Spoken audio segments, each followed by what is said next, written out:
Welcome back to 7 Sharp. So, Brazil. Some of us in the studio have been there recently. A little bit of a tan there? Not me, but you'll know firsthand, Jack.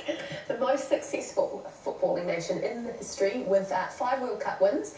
And I hope that hasn't totally jinxed them because Wednesday's World Cup semi is against Germany and they don't want to be jinxed. I would really love to see them crush the Germans. Would you? Are you going for it? I would love to see them crush the Germans, but what is it that makes Brazil so good at football? Believe it or not, right here in New Zealand, there's an academic study trying to find out. Megan Martin explains.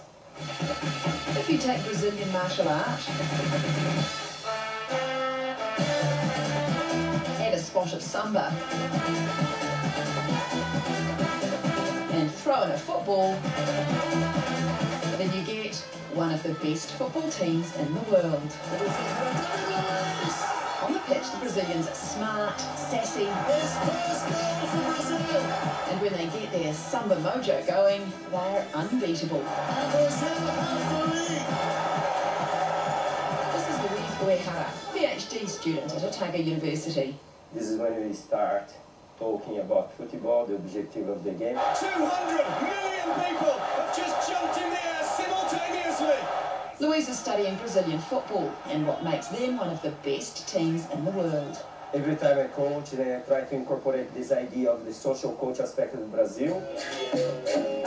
Louise reckons part of the Brazilian success comes from this, capoeira, Brazil's martial art. It's a bit like a chess game where you don't know the rules. People are just moving. You can watch games of capoeira where you go, oh, they're different, they're doing a martial art, or you watch games of capoeira where you think, oh, they're doing an acrobatics show or a dance. Teach these fluid moves to a footballer, and Louise says you've got the makings of an exceptional game. It's not about just scoring goals, it's making the goal even more beautiful and then score. He says it's all about Ginga, the body sway and deception of direction. Okay, pretend to go there, come this way. And that's where the core work of samba comes in.